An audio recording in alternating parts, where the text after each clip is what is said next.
Bonjour, je vous propose une découverte de la EMU XL7, voir un peu son fonctionnement, voir ce que c'est comme machine, parce que je vois des gens qui se demandent à quoi sert ça.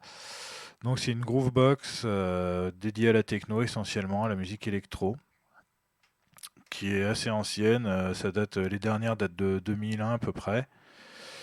Alors on en trouve en occasion aujourd'hui pour pas très cher. Bon, c'est vrai que les gens, je pense, les revendent parce que c'est des machines qui sont compliquées, mais elles sont quand même très performantes quand on sait un peu comment ça marche. Donc voilà, je vais vous montrer un petit peu les principes de base, puis peut-être rentrer un peu plus loin dans les menus. Donc déjà, j'ai mes 16 pistes. Chaque piste, je lui ai assigné un son. Alors sur l'écran, en haut à gauche, on voit T1. Donc si je suis sur le track 1, c'est la première piste. On a la longueur du pattern, la mesure actuelle, le numéro du pattern. Voilà, c'est vrai que ça se voit pas bien à la caméra, ça se voit même pas du tout, mais je préférais montrer la machine en entier plutôt que l'écran. Et donc à côté du numéro de pattern, on a le nom du pattern. Donc là, je me suis mis sur un pattern vierge. Alors, il est sur une mesure pour l'instant. Je l'allongerai après. Alors, je prends mon premier son. Donc, je suis sur le track 1. Donc, voilà. C'est un kit rythmique. Alors, pour choisir mon son qui est sur ma piste, je vais sur Preset. Donc, je vois que je suis sur mon channel 1. J'ai le volume, le panoramique, l'arpégiateur. Ça, j'y reviendrai plus tard. Et ensuite, ça, une partie quand même intéressante, c'est quand on est sur les banques de défaut de la machine, c'est XL7. Soit on a les presets, les users en fait, qui sont les sons que j'ai programmés, que j'ai enregistrés dans la machine. Donc j'ai les users, ceux de la XL7. Et après, moi sur cette machine, j'ai rajouté des ROM. J'ai celle de la PX7, donc j'ai une ROM qui s'appelle Drum, et une autre qui s'appelle Techno, la Techno Saint-Yard. Donc les ROM sur ces machines, rapidement, sur la carte mère, on a 4 slots pour mettre des ROM sur la XL7. D'origine, j'ai une ROM qui est la banque de sons de la XL7 et j'ai donc 3 slots disponibles pour ajouter des ROM. Chez Emule, il en existe 22 qu'on trouve assez difficilement en occasion aujourd'hui ou alors assez cher. Et on peut rajouter les sons des autres machines dans la machine.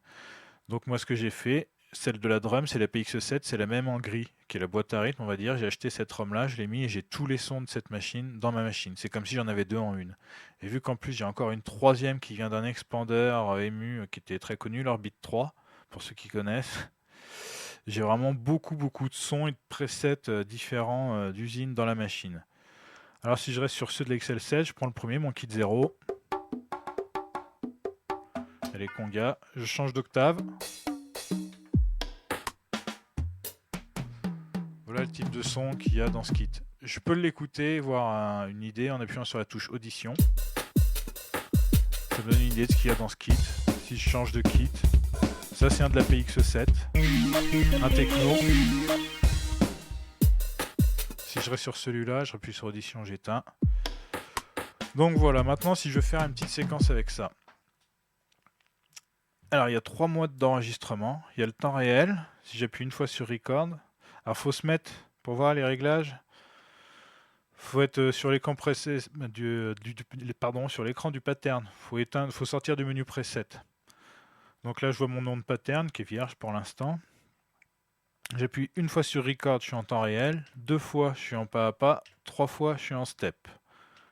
Et 4 fois j'annule. Donc le temps réel. Le premier, je peux choisir la quantification. Par défaut, parce que le problème c'est que je vois pas mon curseur comme je suis. C'est sur off. Je choisis par exemple, si je mets sur 4, tous mes sons vont être quantifiés à la noire. 4, ça correspond à la noire chez EMU. Donc ça veut dire que je tape un kick n'importe comment, j'en tape 4, ce sera sur les temps. Je mets à 8, je suis à la croche, donc tous mes sons vont être quantifiés à la croche. Ou en 16, à la demi-croche. Allez, on va mettre en 8 pour faire simple pour la démo. Je peux choisir aussi de la faire démarrer, le counting, soit quand j'appuie sur play, soit quand j'appuie sur une touche. Donc je vais choisir par exemple en appuyant sur une touche et je vais faire... Et c'est parti. Et voilà, et maintenant que j'ai fait play, que j'ai commencé à construire ma base d'un son, d'une séquence, et partant de là, je peux jouer pendant des heures et des heures sans m'arrêter, soit en partant dans les patterns que j'ai déjà fait, soit en rajoutant sur celui-ci. Je vais passer sur le track 2 en changeant de track channel. Alors soit on fait le plus ici et on voit défiler sur l'écran en fait le numéro de la piste, soit je tiens appuyé sur Tab et je choisis la piste que je veux. Allez, je me mets sur la 2. Là, je vais prendre ce son là, admettons. Allez, j'ai fait en temps réel le premier, le deuxième je vais le faire en grid. Pendant la lecture, je laisse appuyer sur Play, j'appuie sur Record et là je suis en mode grid. Je choisis la note que je veux, le son que je veux.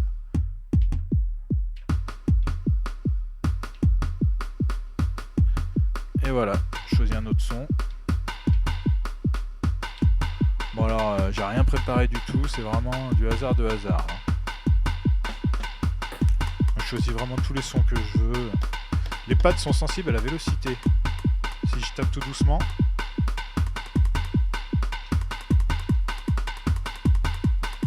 le son va être doucement si j'appuie fort.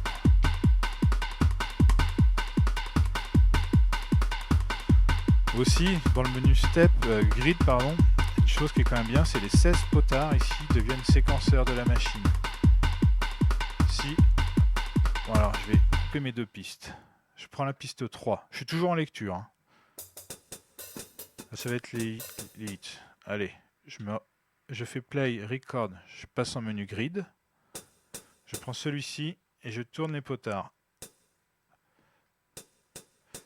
Et là j'ai mes notes qui apparaissent et je choisis la vélocité de chaque note. Si je les mets à fond, je rebaisse un peu et je vais rajouter les autres.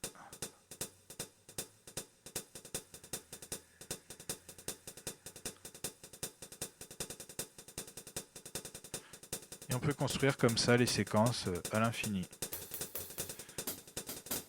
Je prends une autre note.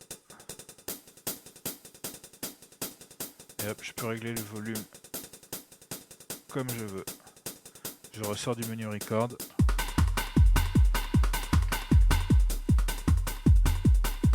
Et voilà, ça c'est une grande force de cette machine en temps réel. On peut faire vraiment énormément de choses.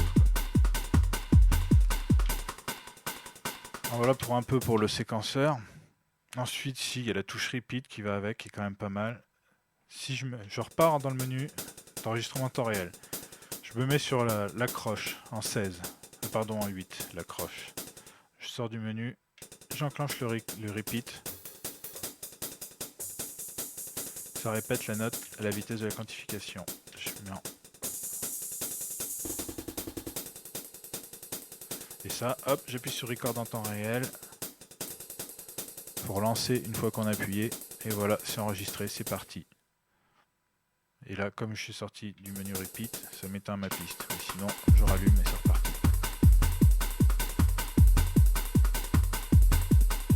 Là, j'ai fait sur une mesure mon pattern. Je rentre dans le menu pattern. J'ai un menu qui s'appelle Extend Sequence Data To. Je vais lui choisir.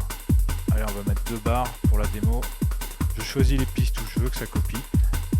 Hop, tous ces sons-là sont passés sur 2 barres, 2 mesures. Je prends mon Repeat. Je vais le mettre que à la fin.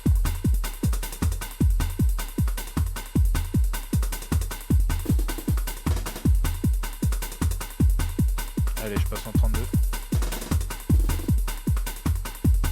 Je demande un enregistrement.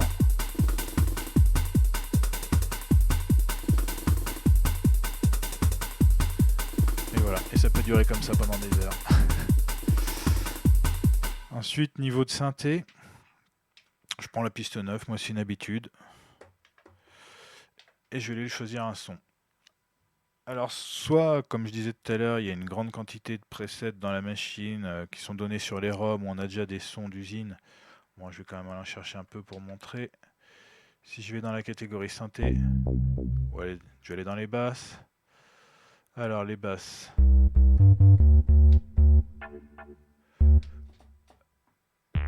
C'est ce genre de basse qui est d'origine dans la XL7. Il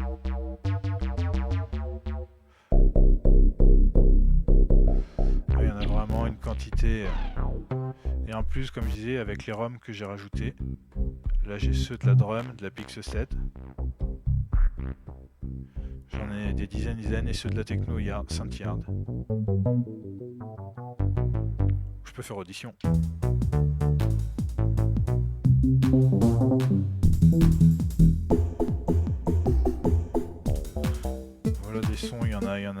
dizaines et des dizaines disponibles. Bon après moi j'aime bien, des fois je les utilise, parce que vu qu'il y en a vraiment une quantité folle, ce serait quand même dommage de ne pas les utiliser. Mais sinon on peut créer forcément les nôtres. Alors pour ce faire, moi je pars toujours du dernier preset en fait. Chaque ROM, le preset 127.3, il est vierge. Donc moi je prends le 127.3 de la ROM de la XL7. Effectivement il n'y a pas de son. Je rentre dans le menu preset. Et alors là, attention. Déjà il faut savoir, il y a 4 layers par piste. Je m'explique. J'ai mes 16 pistes. J'ai choisi ma piste 9. Je suis sur celle-ci en fait.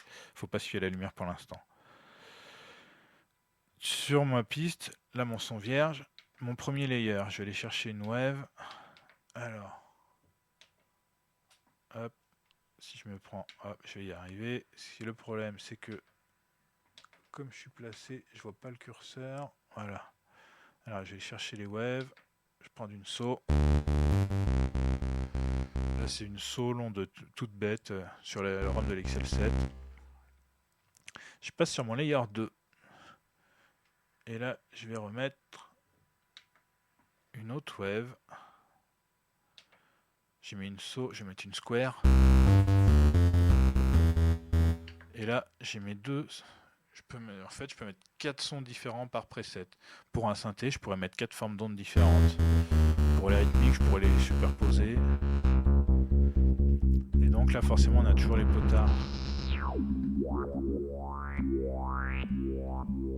qui sont assignés au filtre,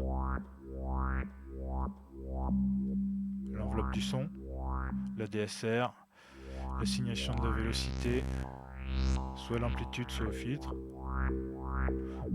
le LFO2,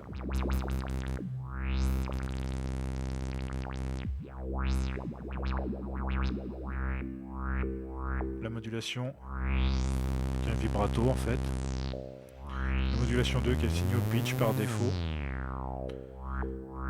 et des potards pour l'arpège. Alors chaque layer, après, pour en revenir à ça, les potards ils vont être communs à tous les layers. Par contre, tous les menus du déroulant du menu preset vont être pour chaque layer. Alors si je prends par exemple celui où il y a le volume, ce que soit avec mon curseur, je fais défiler les menus en haut, soit en fait vous voyez la lumière qui se déplace. En fait, tout ce qui est écrit en dessous des touches là, c'est le nom des menus, des écrans. Si j'ai là le range par exemple, c'est là où je vais choisir sur quelle zone du clavier mon layer est actif. Le tuning, bah, ça va être... je vais remettre un peu.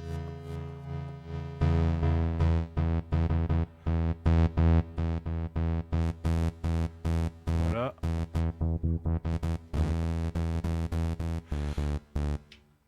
Alors, pourquoi j'entends pas? Voilà. Pour l'instant, le tuning, je l'ai mis.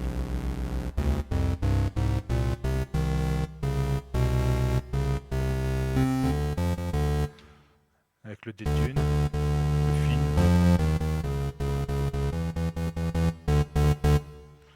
Vous voyez, par défaut, tous les sons sont mis en réagissant beaucoup à la vélocité. Je peux le mettre à 0. Alors ensuite j'ai ça, j'ai la hauteur, j'ai le volume de chaque layer avec l'enveloppe pour chaque layer, le chorus, le solo et le glide. Le glide c'est le portamento, les filtres. Alors les filtres aussi sur cette machine, il y en a 24 il me semble différents. Je sais plus le nom mais il y en a vraiment beaucoup qui peuvent faire... Il y en a qui sont quand même violents des fois, faut faire gaffe.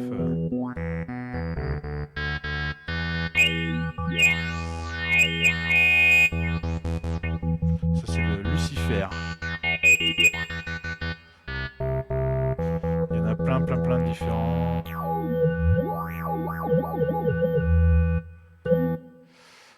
Bon après je vais rester sur un classique. Le classique, d'ailleurs, un low pass fréquence.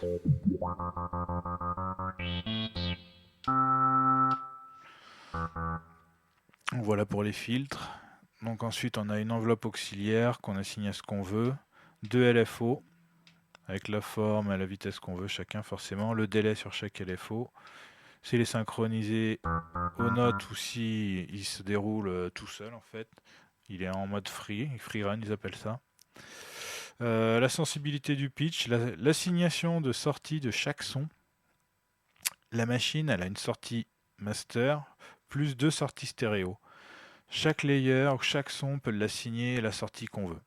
Ça c'est bien aussi quand même, ça permet de mieux écarter le son sur une table derrière et on peut faire plein de choses après avec ça. Le menu cordes, alors ça les patch cordes, c'est la matrice de la machine. Alors pour faire simple, vous prenez le potard A, dans le premier patch cord, il y en a 24 différents, vous pouvez programmer. Vous choisissez que le premier potard agit sur le cutoff et de quelle valeur en le mettant à 100%, ça veut dire qu'il est complètement assigné au cutoff. Je pourrais très bien l'assigner au volume, au pitch, à ce que je veux en fait, plein de paramètres différents, mais là c'est très long à explorer. Initial controller c'est pratique, ça permet de voir la position initiale des contrôleurs, des potards en fait quand on a enregistré le son. Hier j'ai fait un son de basse où j'ai fait des réglages, admettons, pour retrouver la valeur, elle sera affichée en fait ici. Ou alors après il y a l'autre méthode aussi, les petites LED qui permettent de retrouver la valeur d'origine. Quand elle est éteinte, c'est la valeur d'origine du son. Voilà, qu'est-ce qu'on a d'autre? On a les effets internes de la machine. Soit on peut les utiliser sur chaque piste, soit il y a un mode global où on maîtrise les effets. Le link, on peut raccrocher le son à un autre son. Le menu arpège. Très important le menu arpège. Soit on l'active, soit on le désactive. Et quand on l'active, en fait, ce qui est terrible sur celui-ci, c'est qu'on a les modes up and down.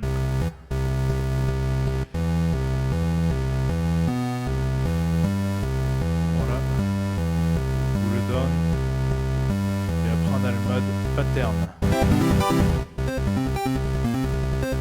Là la machine joue des patterns en fait sur les arpèges. Allez, je vais prendre un autre son, je modifie un peu. Voilà. On va laisser comme ça. Je fais de la vitesse. Alors la vitesse pattern speed. Soit je le divise par 2, par 4.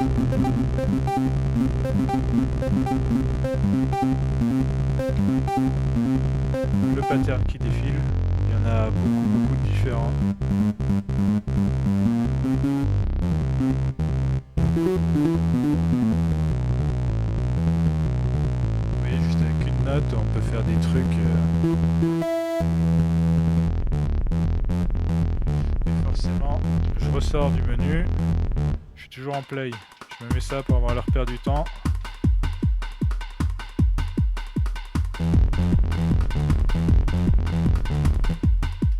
Et au prochain tour.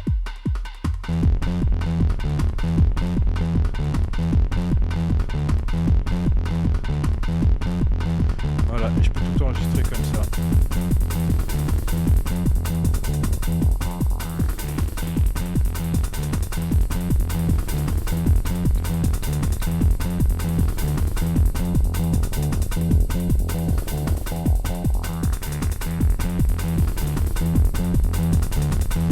Et pendant que c'est en lecture, play, record.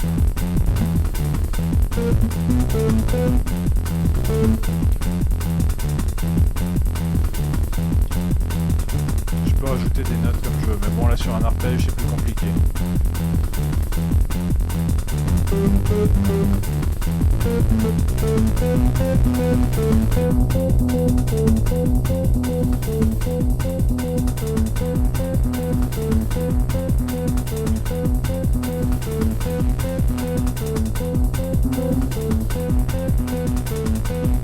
Je vais rajouter ça.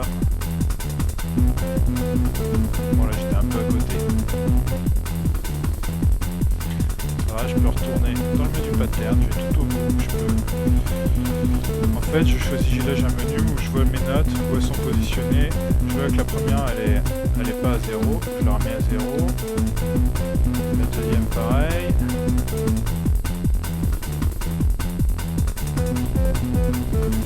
Finalement, on était bien contre-temps. Alors, je retourne dans le menu. Je remets à 240. Alors, ça, c'est les valeurs de la croche sur cette machine.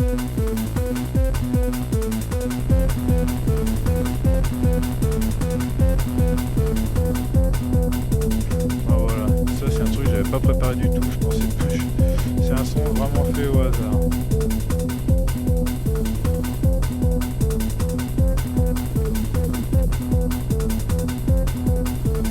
Et voilà, donc on peut tout paramétrer en temps réel.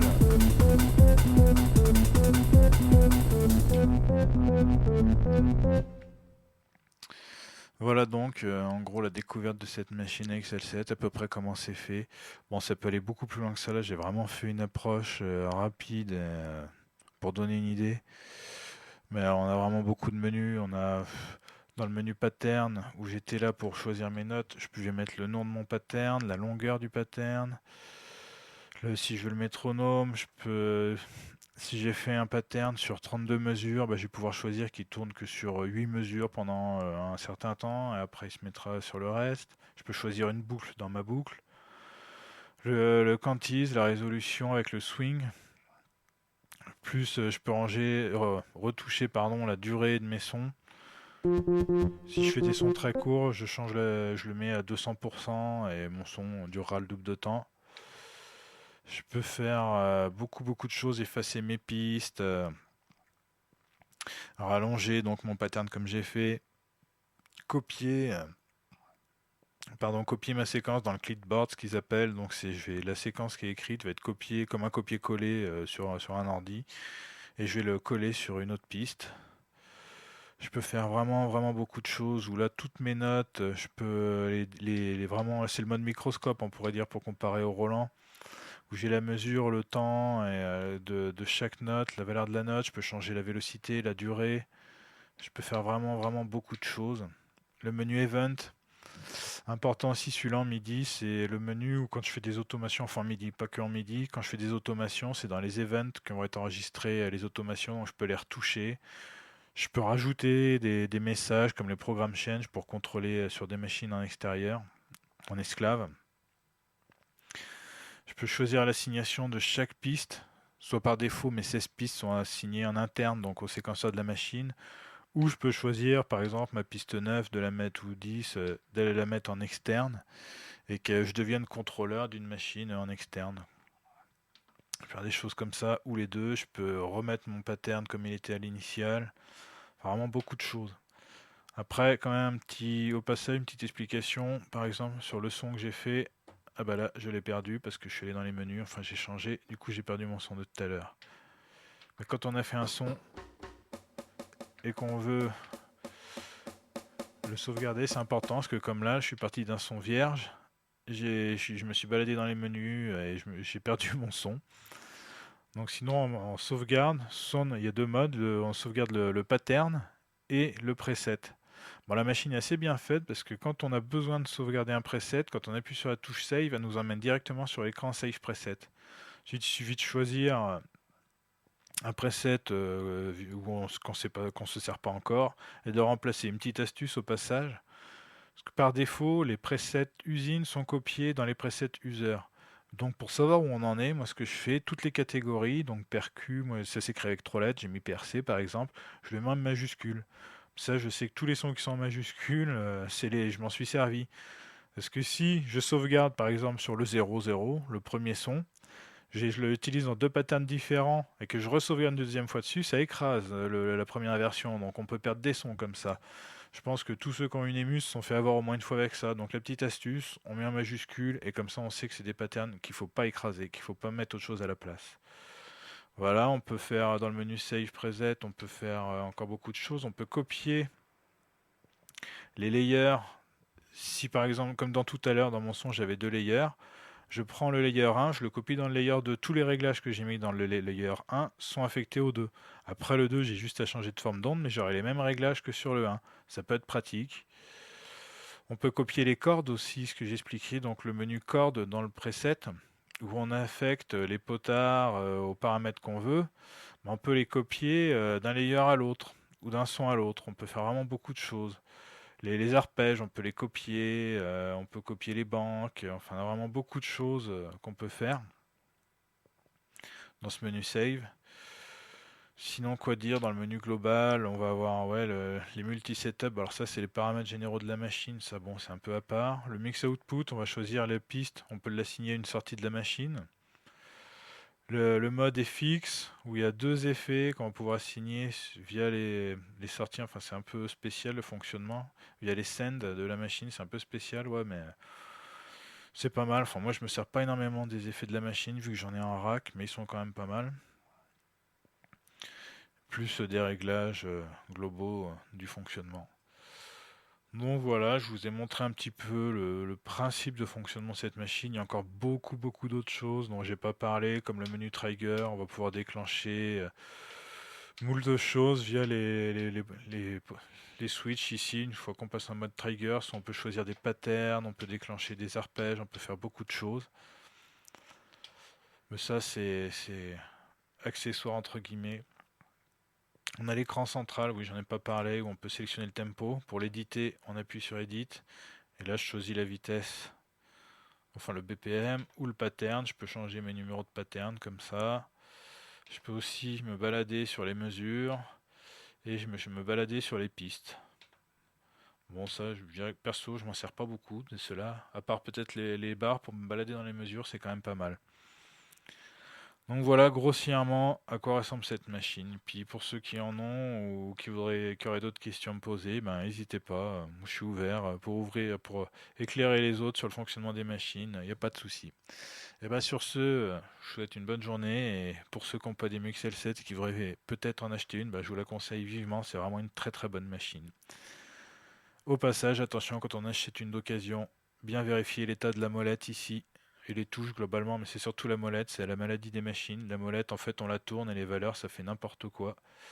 Et pour trouver des molettes, ça se remplace, mais pour les trouver, c'est pas simple. Donc voilà, c'est tout. Allez, sur ce, bonne journée.